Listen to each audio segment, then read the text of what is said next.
Welcome to Sober Sunrise, a podcast bringing you AA speaker meetings with stories of experience, strength, and hope from around the world. We bring you several new speakers weekly, so be sure to subscribe. We hope to always remain an ad-free podcast, so if you'd like to help us remain self-supporting, please visit our website at sober-sunrise.com. Whether you join us in the morning or at night, there's nothing better than a sober sunrise. We hope that you enjoy today's speaker. And now, I'd like to introduce our main speaker for tonight, Rick W. from Oxnard.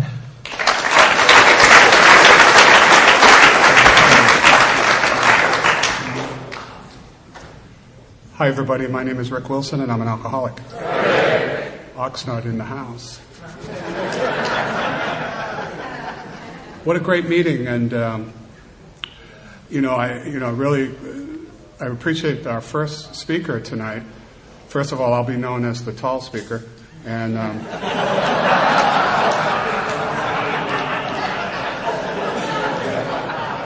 at least in my mind, and the best alcohol did for me. The best alcohol did for me was make me feel 5'7" tall. So I want to know what he was drinking. Do you ever go to a meeting and a guy said, "Hey, I haven't found it necessary"? Actually, I did went to a meeting. English major here. I have gone to a meeting recently where the speaker or the leader stood up and said, "I haven't found it necessary to drink in over 6 years." And at the break, I cornered him and I said, "Hey, what are you talking about? You were drunk last Saturday night." And he said, "Oh, yeah, but that wasn't necessary." And sorry about that. I don't think that's what I said, is it? Okay. I got my eye on you.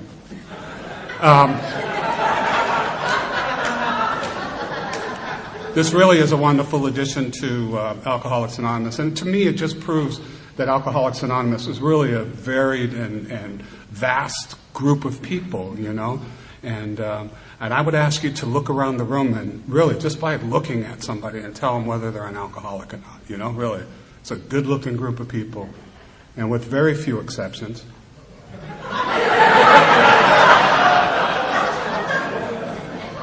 You really can't tell the alcoholic in the room, right? Alcoholic behavior is a misnomer unless you're drinking, I think, and alcoholic thinking. I like to say, don't confuse an alcoholic who is thinking with alcoholic thinking.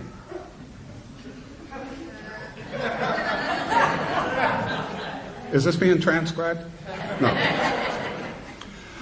I love Alcoholics Anonymous, I really do. I'm a sober member of Alcoholics Anonymous who has recovered from the disease of alcoholism as a result of working these steps. And with your permission, I'd like to take the last 10 or 15 minutes of my talk and go through the steps. Is that okay with you guys? And show you how I do it. So we can do it in 8 minutes, but I like to stretch it out to 10.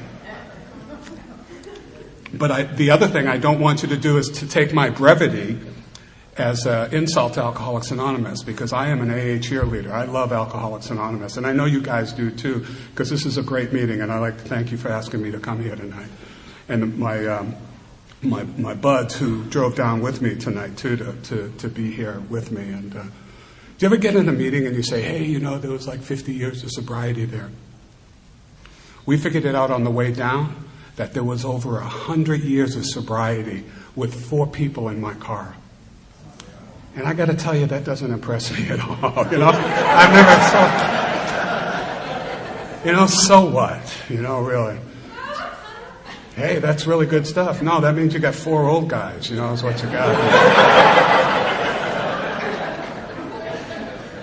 Going back to drinking, whether it's necessary or not, you know, I came to Alcoholics Anonymous in sometime in July. I wasn't planning on I didn't come for the right reasons, but I came here sometime in July back in 1977. And I'd like to tell you that it hasn't been necessary for me to drink since that time, but it's been necessary for me to drink at least 100 times. You know, it was a while back in 1977. I was 26 years old, and my brother died as a result of the Vietnam War. it was necessary for me to drink, because that could have been me, you know. His number, he was born the day after, it was the day before me, 2 years apart, and the draft, it was just his, anyways, you know, it was my brother. When my mom passed away, you know, a little French-Canadian lady, married to an animal, my dad, you know, and when she passed away, it was necessary for me to drink. Hell, when my girlfriend left me, it was necessary for me to drink. When she came back, it was necessary for me to drink. But I got to tell you, because of the power that's in this room, and these rooms, and rooms like this, and the power of Alcoholics Anonymous, I stand here before you, and I have not had a drink. Even though it was absolutely necessary for me to drink, I have not had a drink since sometime in July back in 1977. So that means I got 33 years of sobriety. And, yeah, right on. Dude, yeah, it doesn't impress these guys either, you know. And I don't know if it impresses me, but you know who it impresses? The guy with 32 years of sobriety, you know? Can you stay sober? Because I know it doesn't impress the newcomers. The newcomers are thinking, oh my God, how old is he? It's got to be like 40 or something, you know what I mean? Not quite that old, but... So I don't know, you know, I'm a member of, you know, like I say, I'm a cheerleader of Alcoholics Anonymous. I love AA. I go to a meeting. I've been sober almost 33, or a little over 33 years, and I go to a meeting every day. And when I came in here, nobody said to me, go to 90 meetings in 90 days, you know? You know what that's like? I got sober in July, and that's like saying, hey, come over here, you can't have a beer all summer long. Isn't that what that's like? 90 meetings. What they told me was go to another meeting. Go to a meeting today. Go to a meeting today. And if you can go to one today, you can go to one tonight. And that's what I did. I went to meetings. Oh, by the way, I came here for all the wrong reasons. Anybody here for the right reasons? No? Yeah? Couple of us? Yeah, that's good. I came here for all the wrong reasons. So if you're here tonight, welcome to Alcoholics Anonymous. I got to tell you, I was in the bathroom washing my hands, and you know, I always wash my hands before I go to the bathroom. And there's a guy in there, and he said, hey, are you the speaker? And I guess he didn't recognize me, and I had a tie on. So, by the way, I wear a tie tonight because I believe when in Rome, do as the Romans do. I don't normally wear a tie, you know, I really don't. I think that people can wear a tie and disrespect Alcoholics Anonymous as much as a guy wearing, you know, flip-flops coming in, you know what I mean? So I don't put much credence in that, but if you ask me to wear a tie, I'll wear one, you know, because when in Rome, do as the Romans do. So if you're an addict here tonight and you want to fight, just tell us, hey. But if you want to get along with the group, lie to us and tell us that you're an alcoholic too, and then you can have coffee and cake and nobody will... Boy, that didn't go over. But that's what I did. I came here for all the wrong reasons. And okay, so I guess I'll get to the end of my story. I was 26 years old. I was trying to commit suicide. I wanted it to be painless and temporary. And while I was figuring out the temporary part, I figured that I would check into Camarillo State Hospital. Okay, liars. Camarillo State Hospital. And back then, you know, so because if you get certified crazy, they'll pay you, right? To go they'll just pay you to not do nothing. So I was trying to get certified crazy. And if you're trying to do that, I want to warn you a little bit. They don't have the checks waiting there for you. You have to apply for them, which I thought was inconvenient. And so they gave us bugler, you know, till our checks came in. You know, bugler tobacco, I guess they still do that. Oh, they don't even let you smoke in there anymore, but... and then they don't give crazy people caffeinated coffee, so they gave me decaf Folgers crystals and warm water and bugler, and I couldn't roll a joint, and I couldn't roll this bugler very well, so I'd be smoking it and spitting it out. Somebody told me they had an AA meeting on Monday, Wednesday, and Friday down the hall. Every Monday, Wednesday, and Friday night, and they had cookies in there, and the guys and gals that would come in from H&I, thank you very much for H&I, you saved my life. You brought in filtered tip cigarettes, Marlboro 100s, and you put them in a jar, and you left them over on the coffee table, wherever the coffee table was, and you left them alone and turned your back, and so I would steal them. And You brought them in for me, but I stole them.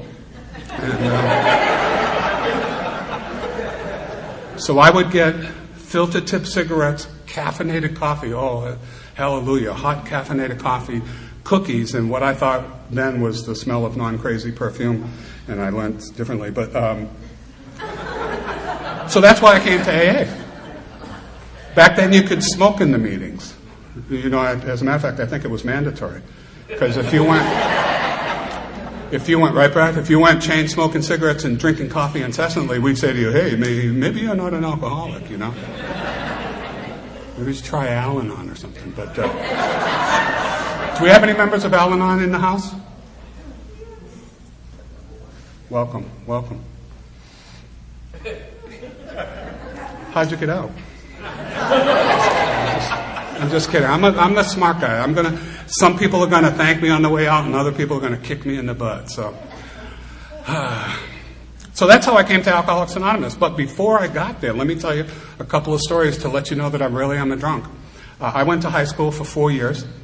Quit my sophomore year. Doesn't make me stupid. It makes me uneducated. And one time I was driving down the street, and I realized that I had to throw up. And I'll tell you a little bit of background about that is that the reason why I had to throw up is because I had a glass of whiskey between my legs, and I was pulling down whiskey, and everybody knows that whiskey's poison, right?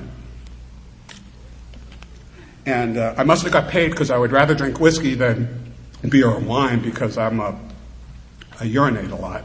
And the less intake, the less outgo, you know? I always thought that going to the bathroom was a waste of time, so I would like to streamline my drinking, so I would drink straight whiskey if I could. Hell, I used to take needles and stick them in my arms and put things where I like that one.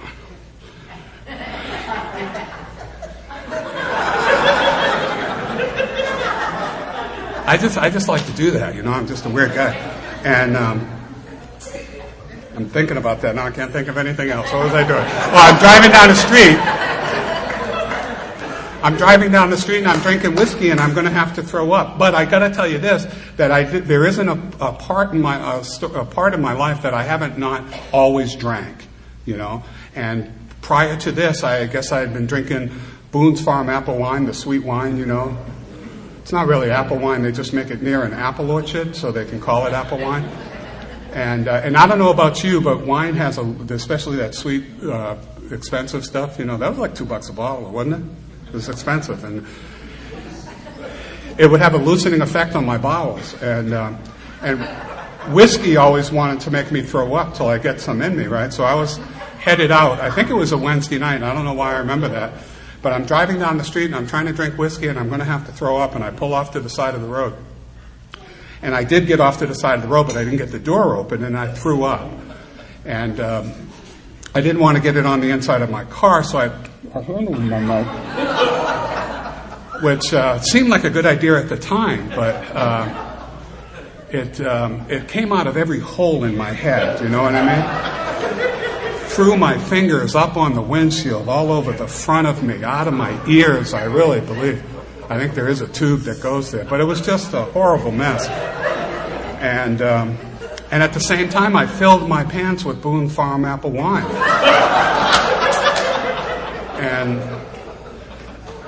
And I'd like to be able to sit here tonight or stand here tonight and tell you that I was mortified, that was a humiliating point of my life.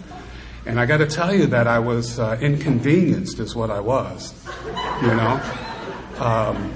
Because this meant I had to go home, and I wasn't going to stop doing what I was doing. I was going to go home, clean this up, and continue on with my life the way that it was, because I needed to get what I got from alcohol. You know, you know what I'm talking about. If you're an alcoholic, I needed to get that, and so I threw up a little bit, you know, on the inside of the car. But I'm sitting there, and there's all over the inside of the car, and so I didn't know what to do. You know, I couldn't see out the windshield, so I turned the windshield wipers on, and had no effect because it's all on the inside, you know.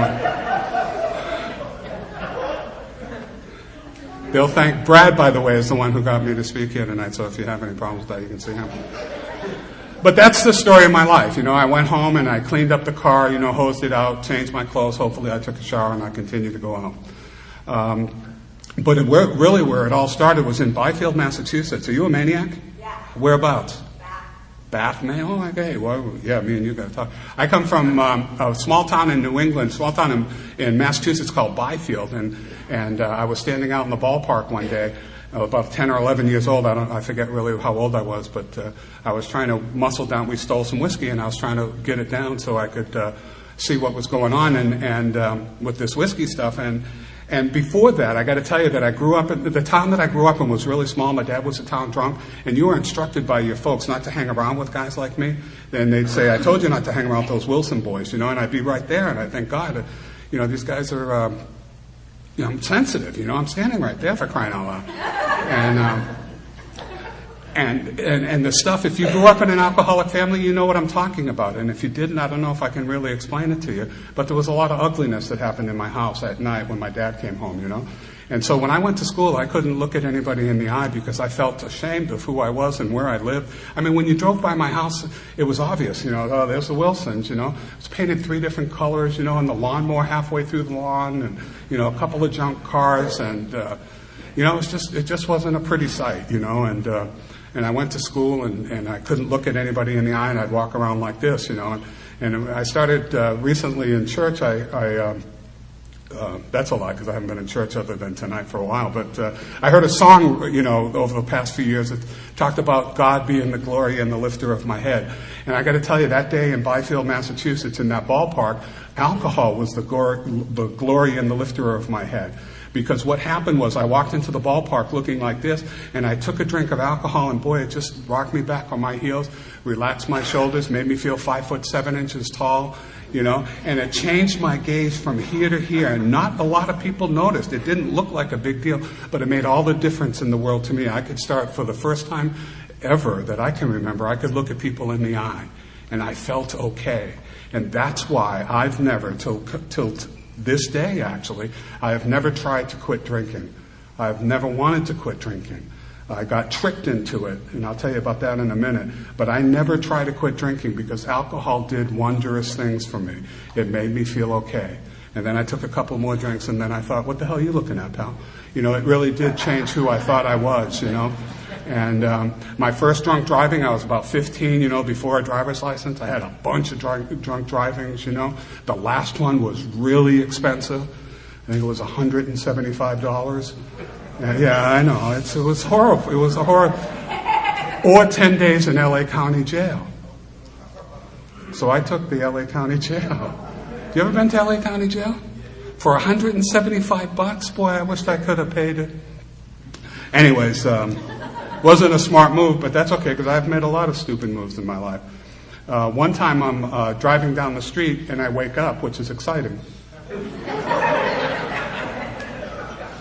Like I say, I went to high school for 4 years. Doesn't make me stupid, makes me uneducated. I had this sense that I was going to be in an accident. And I was, just like that.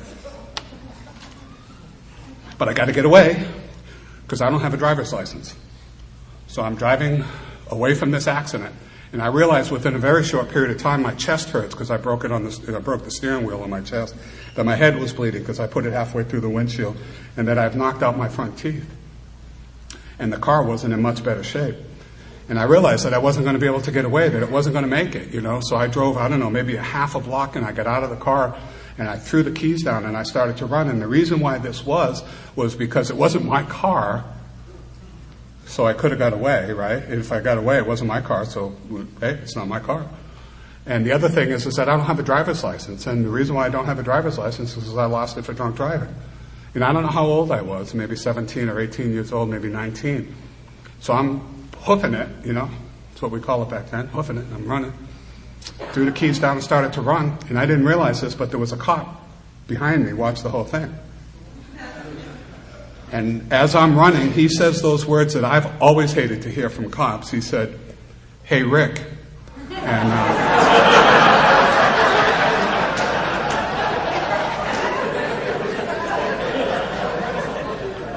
uneducated, not stupid, I realized that even if I did get away, that it would just be in the morning before he got there. So I just threw up my hands, and I thought, what could I have done differently, And my front teeth are knocked out, so I'm talking funny and whistling funny, and And that kind of tickles me, but I look around and I realize that this is a situation. This is a serious situation. And what could I have done differently? Because I'm a getter away with. What can I do differently to get it? What could I have done? Maybe if I took that last turn. The first thought that came to my mind was, Rick, if you weren't drinking, this never would have happened. If you weren't drinking, this never would have happened, And the second thought that came to my mind almost as quickly was that if this is the price that I've got to pay to get what alcohol gives me, I'm in.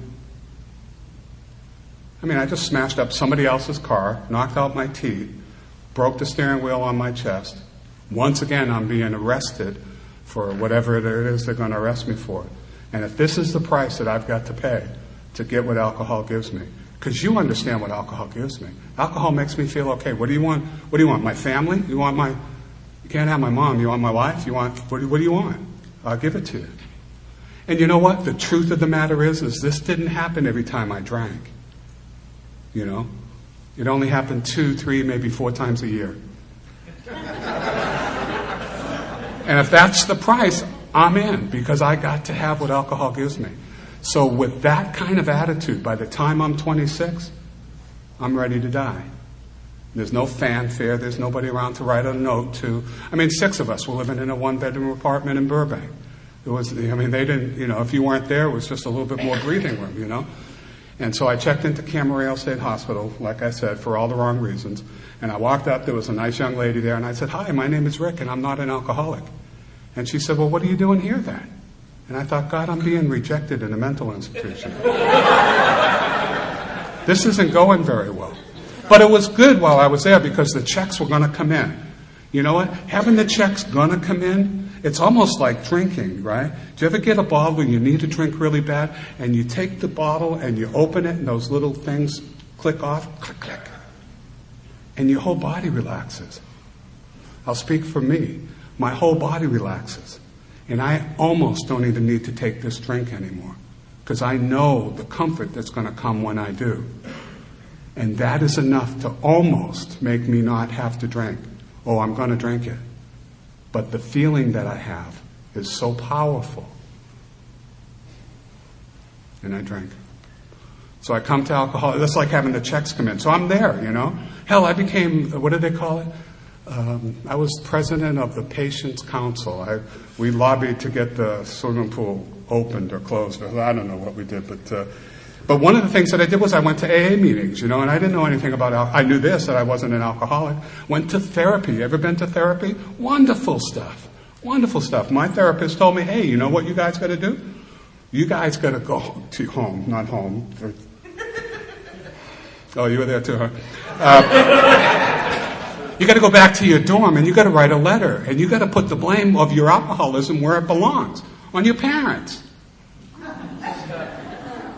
So I said, okay, I'm a quick learner. I don't listen to all of it, So I go back to my room and I'm writing this thing and it says, "Hi, Mom, it's me, Rick. I'm in California now, and I know I haven't talked to you in a couple of years, but I'm in California and I'm in Camarillo State Hospital. I'm an alcoholic. It's your fault. Can you send me $25?"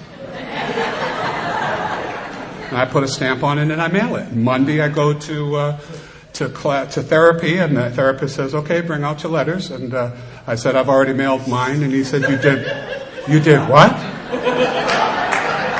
I guess it was an exercise that we were supposed to bring in.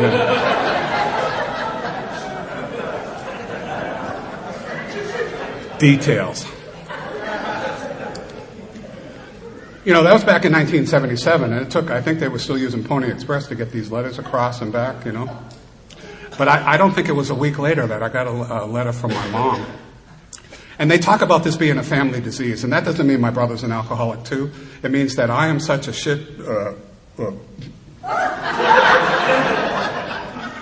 I am so incontrollable, incorrigible, that I just ruined the life for all of my whole family. It's a family disease. My disease is going to cause havoc in everybody's life. And that's what they're talking about, family disease. So anyways, I get this letter back, and it seems like less than a week later. And if you talk about, do you ever hear somebody say this? Or have you ever said this? I know I did. Why don't you leave me alone? I'm just hurting myself. My drinking's just hurting me. Just leave me alone, man.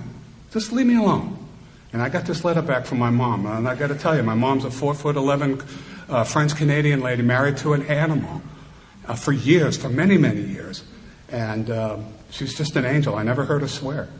And I got this letter back from her, and it says, Rick, if there's anything that I did to cause this, and I could see the tears, I could feel the tears through this letter. And I tore this woman up, just as you're tearing up your mom or your brothers or your sisters or your kids or whatever, That's what happens with alcoholism. It's an ugly, ugly disease. She said, if there's anything that I did, please forgive me. And I cried when I read the letter. And there was a check in there for $50. But I'm not a nice guy. I thought, geez, she could have sent 100. She could have sent 100, man, but that's the kind of guy I am, It's just, I've never had enough of anything, and that's not because I'm an alcoholic, it's because I'm a greedy little I'm not a nice guy. So anyways, I came into Alcoholics Anonymous for all the wrong reasons, and I wasn't an alcoholic, and I sat out there, and people had charts and graphs and livers and stuff like that, and, guys used to... I had a couple of problems with coming to AA. One of them is that people were very old, Some of these guys were 45 and 50 years old, and it was pretty horrible. And, they had livers and stuff that would come out and say, Jesus, you ought to stop drinking, man, And I was 26 years old. I was looking good like tonight, man. I was looking good, and I just couldn't understand. And every time I thought of alcoholism or an alcoholic, I thought of my dad, and therefore non-alcoholic. I'm never going to be like him. But they incessantly, for some reason, read out of this book. Did they do that here? Every night, chapter 5, chapter 3. God, can't you remember that stuff, It's in the book. Read it when you go home or whatever. But they read it at every meeting, And one of the things that they said in there is that an alcoholic is somebody who has the inability to control and enjoy his drinking. And I thought, well, geez, that's pretty much me. I can control my drinking if situations warranted it, Like if you said, hey, do you want a beer? And you meant a beer. Because I would not drink anything rather than have one beer. Would you? I mean, it'd just give me a headache, Or I could enjoy my drinking. And if I was enjoying my drinking, there was absolutely no control. So that was me, and I realized that because I got to the point... See, I wanted to be paranoid schizophrenic with suicidal tendencies. That's what I aspired to because... Well, to me, it sounded more romantic than alcoholic, And I was having trouble when you're a bedwetter and, a thumbsucker. It's, at 26, it's really hard to pick up women. And second dates were, kind of never there. And although I did have one gal almost convinced it was her wetting the bed, but she said, well, I never did it before. And yeah, that's what I thought, too. God, I could have. Anyways, so I wanted to be, and to me it sounded more romantic than alcoholic, and I didn't want to be an alcoholic, but something happened. I realized that AA worked, and because I think the reason why AA worked was because nobody stood up here and said, hey, you know what your problem? You know what you need to do? This is, hey, you know what? What they did was they stood up here and they said, hey, this is what happened to me. This is what I did. This is what happened. As a result of that, I did this. And as a result of that, here I am tonight. And I may not be everything that you think that I should be, but I'm a lot better than what I was. And I got to tell you, I am a lot better than what I was 33 years ago. I am not the man that walked in through the Alcoholics Anonymous doors for all the wrong reasons. By doing these steps, my life has completely changed. And I realized that I was an alcoholic. And I came to Alcoholics Anonymous. I went to an Alcoholics Anonymous meeting every day. And I have done that ever since I've been here. I go to a meeting every day. And that doesn't mean that I go to a meeting every day. That means if I can get to a meeting, I will go to a meeting. And the reason why I like to go to AA meetings is because we set the bar very low. I mean, hell, they let me in.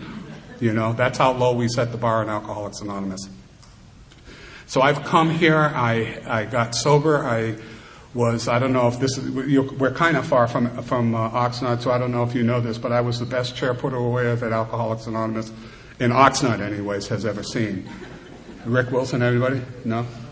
Well, what happened was I went to the Saturday night meeting, which was the biggest meeting in town, and they asked me to put the chairs away. Now, I'm not a sports guy, and I don't have, unless I'm doing methadone, I have got nothing to say, And they asked me to put the chairs away, and I said, okay, that will give me. But the other thing is what if somebody walked in and said, hey, what are you doing here, man? Did anybody ever do that to you? Hey, what are you doing here, man? Don't you know what you did last night? And the answer to that is typically yes, because I've never had a blackout. Well, at least any that I can remember. And I've always remembered every rotten thing I've ever done. But when I came into alcohol, when they said put the chairs away, I said, I'll put your chairs away. And if somebody walked up and said, hey, how about those Padres? I could say, hey, let me put the chairs away and I'll be right back, And it kept me busy. And if somebody said, what are you doing here, man? I say, hey, I'm just putting the chairs away. Just leave me alone. And so I did that for about 20 days or 30 days. And then another newcomer came in. And he started to put my chairs away. And I said, what's up with that? But I watched him, I'm a noticer, and I noticed this, that he did put chairs away, but he didn't do it very well. And so I got some. So what I would do is I'd put my chairs away, then I'd go fix his, and I had a sense of accomplishment, it really worked. And but something happened. See, when I first started doing it, I was putting your chairs away. Now I'm putting away my chairs. One day I started putting away our chairs, and I've been a member of Alcoholics Anonymous ever since. And I've worked the steps as bad as anybody can work the steps, but I worked the steps to the best of my ability. And I'm here to tell you, if you do it to the best of your ability, by the way, it ain't going to be very good. But if you do it to the best of your ability, you can get to stay sober too. And so let's take a few minutes and we can walk through the steps, okay? 15 minutes. I come from a town called Lynn, Massachusetts. We're in La Jolla, is that where we are? Where are we? Where? La Jolla. What did I say? Whatever. Do you have a motto here like, I don't know. Surf's up. There you go. I live in Oxnard now. And our motto is Bakersfield by the sea.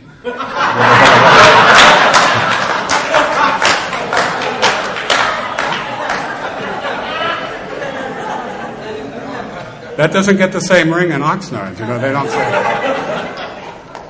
But I was born in Lynn, and in Lynn, Massachusetts, their motto was, Lynn, Lynn, the city of sin, you never come out the way you went in. Which is pretty cool. We're in San Diego tonight, right? It's Sunday night. Arguably, or maybe not, one of the most beautiful places on the face of the earth. Would you agree? And you're in an AA meeting.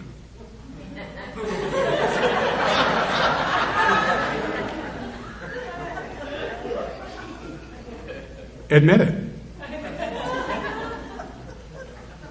Done. I believe all the work for step one is done before you get here. What you have to do, just admit it. My life is so bad that I'm in San Diego a Sunday night and I'm at an AA meeting. What's the rest of the step? My life has become unmanageable. Look at the first part. You're in an AA meeting. You want to write about that? Please, go ahead. Is it necessary? It wasn't for me. I was in Bakersfield by the sea, so I had the same kind of feeling. Step two, there's nothing to do with step two. That's a good thing, right? I think. This is my humble opinion, by the way. By the way, I'm right. But is this Step two, came to believe that a power greater than myself could restore me to sanity. I came to believe, you've heard it said that way, that a power greater than myself, and I couldn't use God. I had a God-fearing atheist when I came into AA. An atheist, God-fearing. I was afraid that something I didn't believe in was going to get me when I died. But regardless of that, I came to believe that a power greater than myself, Alcoholics Anonymous, was going to restore me to sanity.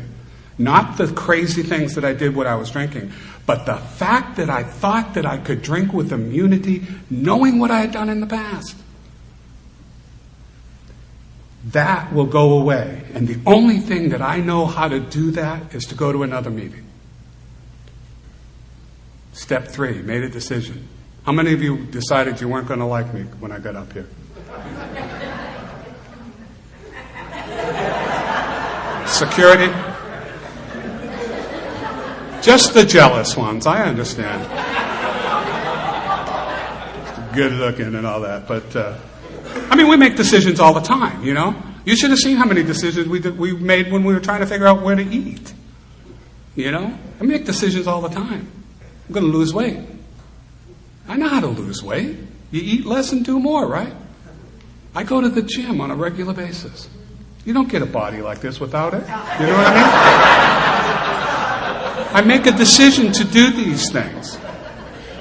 But I haven't done anything. It's like making a decision to go to the bathroom. You don't get the relief till you go to the bathroom. You know what I mean? So you make a decision to turn your will and your life over to the care of God. What's God's will? Do you know what God's will is? If I did, I'd be selling it. Because that'd be a valuable thing to have, right? I pretty much know when I'm not doing God's will more than I do when I'm doing God's will. Some people will say, hey, if it feels good, it must be God.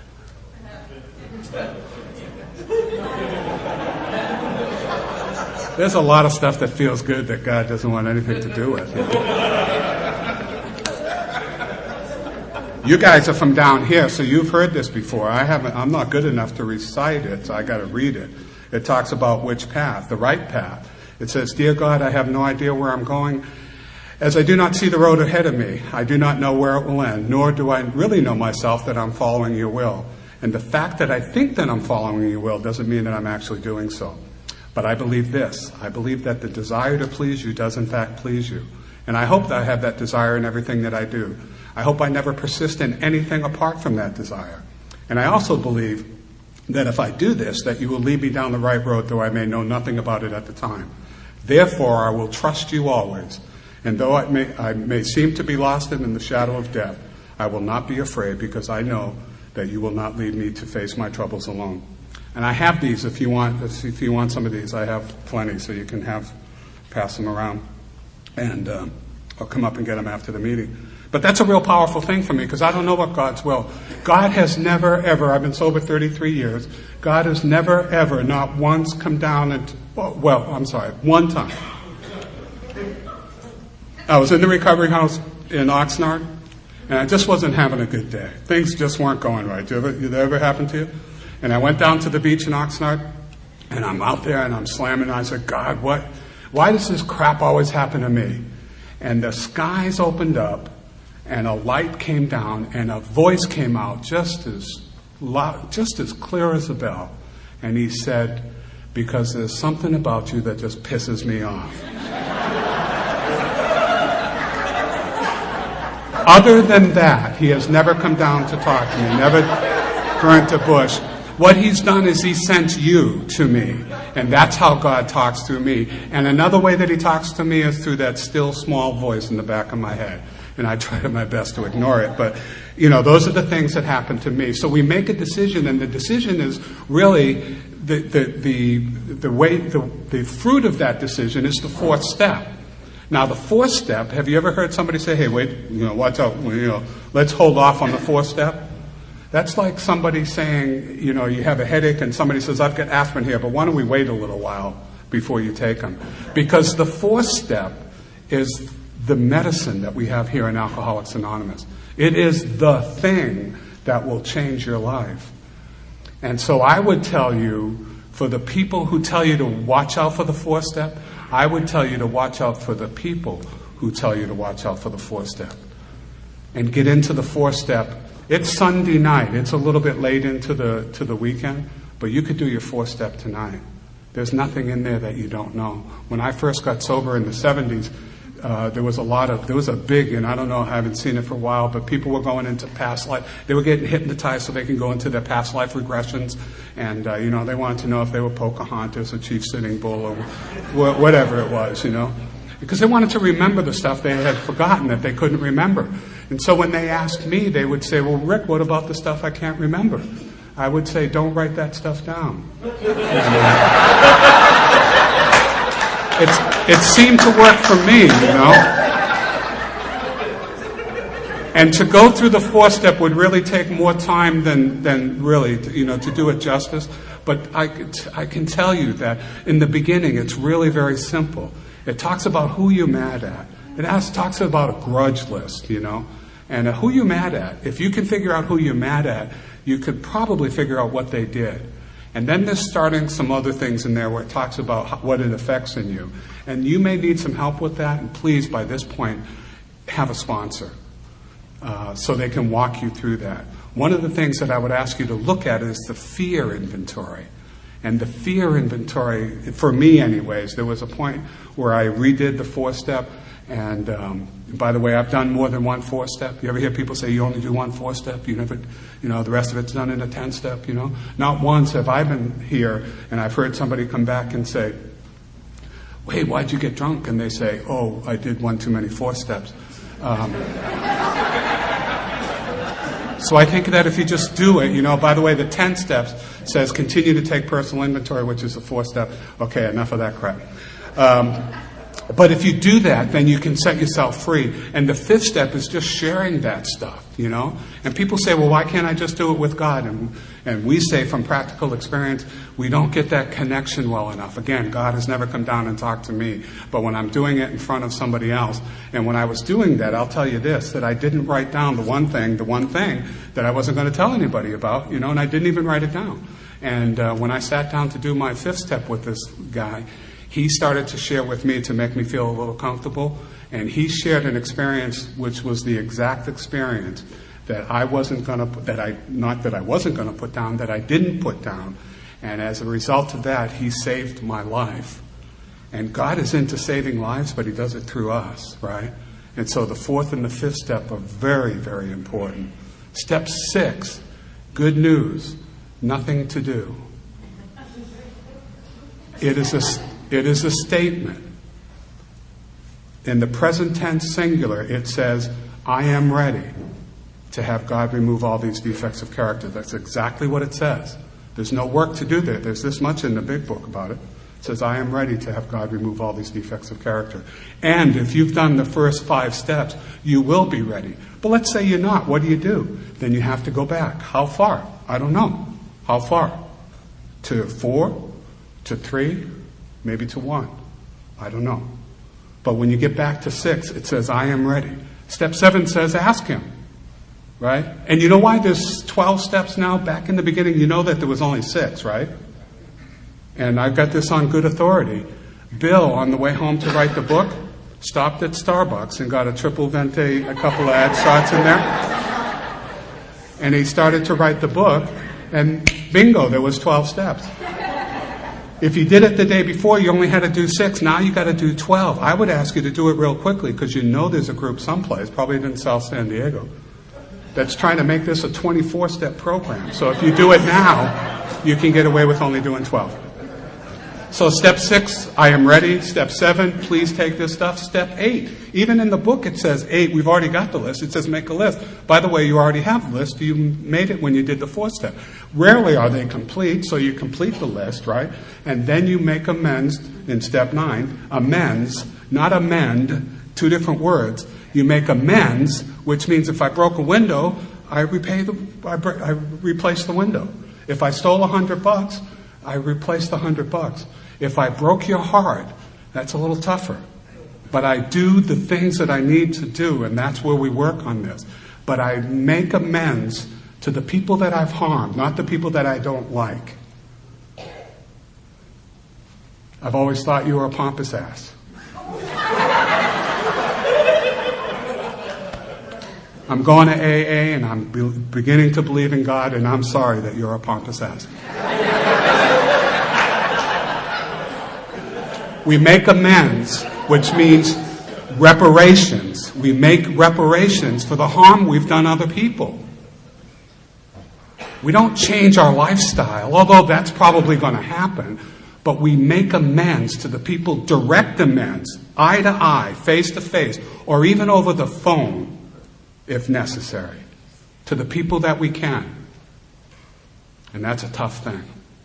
But the book says, If we're painstaking about this phase of our development, we're going to be amazed before we're halfway through. We're going to know a new freedom and a new happiness. And we're not saying that you've never been free or happy before, because I know a lot of you have done drugs and drank alcohol, right? You know freedom, you know happiness, but we're going to show you stuff you ain't never seen before. But you can't just get there. You got to go through the process. If you take a caterpillar out of the cocoon, before he becomes a butterfly, he dies or she dies. I guess a caterpillar would be a butterfly, or a butterfly would be... My time is almost coming up, actually. Okay, just another hour, is that good? I think I hear bells in my future. So step 9, step 10, continue to take personal inventory. Step 4, all over again. Just continue to do the stuff that you've done up to this point. Step 11, sought through prayer and meditation to improve the conscious contact with God. Prayer and meditation. Prayer, talking to God. Meditation, listening to God, right? And again, he doesn't come down and say, Rick, he brings you to me. And step 12, having had a spiritual awakening as a result of doing all this other stuff. By the way, other things will happen to you too. So it's not the only thing that's going to happen, or it's not the only thing that happened to me. But having had a spiritual awakening as a result of these steps, I tried to carry this message. And the message that I hope that I've conveyed tonight is that Alcoholics Anonymous works. And that's the message. Yeah, I'm a nice guy, wonderful guy, all of that stuff. But, nice guy, I understand. But Alcoholics Anonymous works through a set of spiritual principles. And if you do what we did, you can get what we got. I'm going to finish with this. A little boy wanted to go to the circus. His mom told him he could go if he worked really hard. And this is about sponsorship, because some of you people haven't sponsored anybody yet. And I'm here to tell you, if you get 3 months sober, how long was Bob sober before he started sponsoring people? Look it up.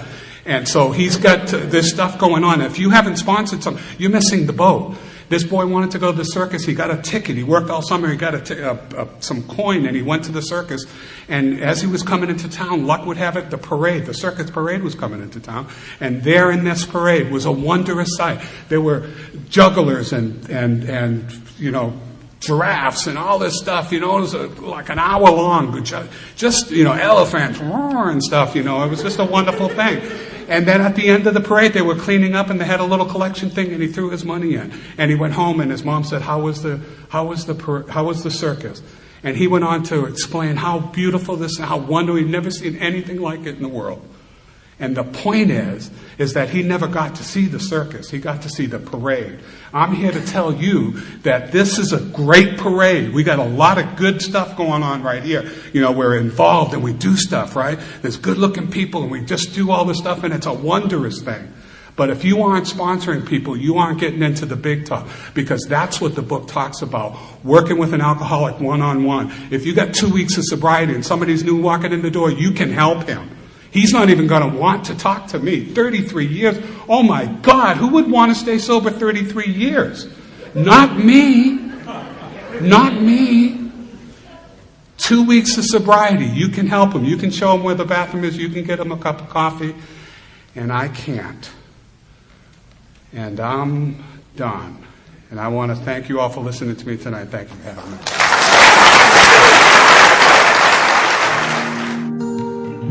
Thank you for listening to Sober Sunrise. If you enjoyed today's episode, please give it a thumbs up, as it will help share the message. Until next time, have a great day.